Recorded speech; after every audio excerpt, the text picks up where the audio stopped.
Apreiškimas šventajam apaštalui Jonui. Pranašingieji regėjimai. Dievas perduoda avinėliui pasaulio valdymą. Avinėlis nuplėšia antspaudus.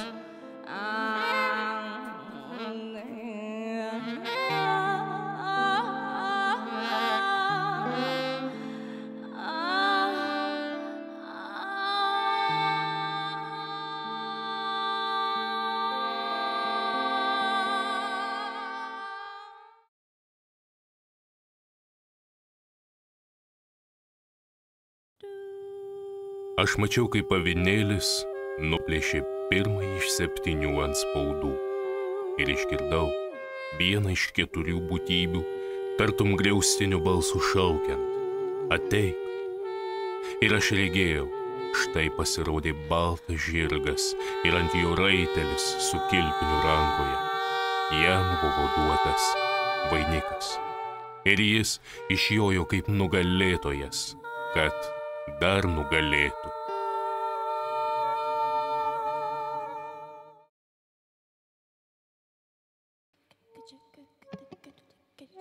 Kai jis nuplėšė antrąjį antspaudą, aš išgirdau antrąją būtybę sakant: ateik.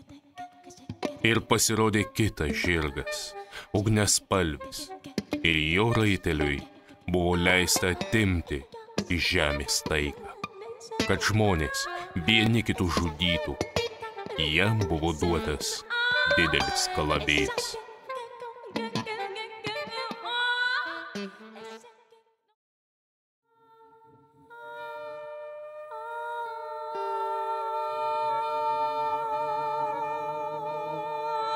Kai avinėlis nuplėšė 3-ąjį antspaudą, aš išgirdau 3-ąją būtybę tariant: ateik. Ir aš regėjau, štai pasirodė juodas žirgas, o raitelis turėjo savo rankose svarstykles. Ir aš išgirdau tarytum kokį balsą 4 būtybių viduryje skelbiant: kviečių saikelis už denarą, 3 miežių saikeliai už denarą, bet aliejui ir vynui nedaryk skriaudos.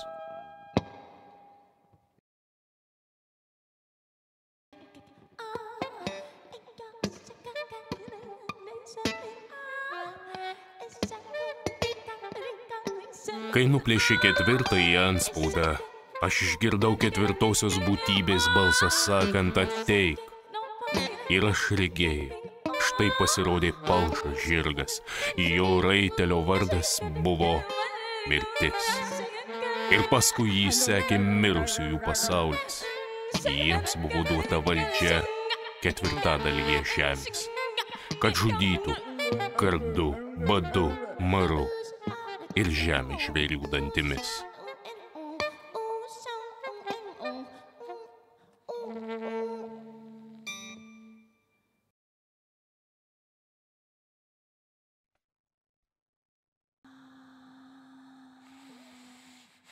Kai avinėlis nuplėšė 5-ąjį antspaudą, aš pamačiau po aukurų sielas, nužudytųjų dėl Dievo žodžio ir dėl liudijimo, kurį jie yra davę.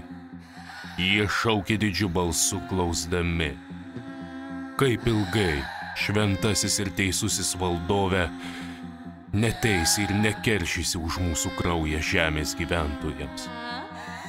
Kiekvienam iš jų buvo duotas baltas drabužis ir jiems buvo pasakyta, kad dar truputį palūkėtų, kol į skaičiaus pilnybę įsijungs jų draugai ir broliai, kurie turi būti nužudyti, kaip ir jie.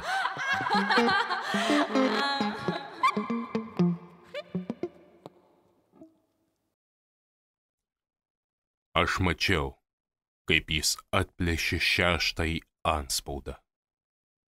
Tuomet kilo didelis žemės drebėjimas Saulė pasidarė juoda kaip ašutinis maišas.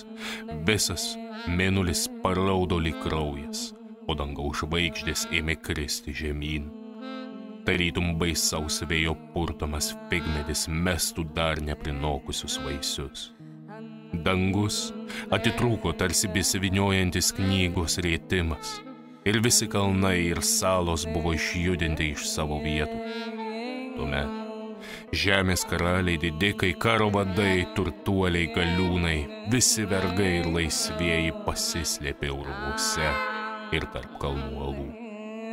Jie šaukė kalnams ir uoloms: griūkite ant mūsų ir paslėpkite mus nuo sėdinčiojo soste veido ir nuo avinėlio rūstybės. Nes atėjo didi jų rūstybės diena, ir kas galės ištverti.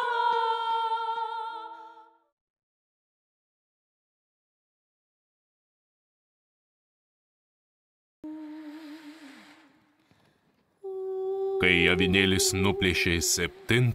antspaudą, danguje pusvalandžiui pasidarė tylu. Aš išvydau 7 angelus, stovinčius Dievo akivaizdoje, ir jiems buvo įteikti 7 trimitai. Atėjo dar vienas angelas ir atsistojo prie aukuro, laikydamas aukso smilkytuvą. Jam buvo duota daug smilkalų, kad jis aukotų juos su visų šventųjų maldomis ant auksinio aukuro priešais sostą. Ir pakilo smilkalų dūmai su šventųjų maldomis iš angelų rankų į Dievo akivaizdą. Paskui angelas paėmė smilkytuvą, pripylė į aukuro žarijų ir sviedė į žemę. Ir sugriaudė griausmai, pakilo šauksmai, subliksėjo žaibai, sudrebėjo žemė.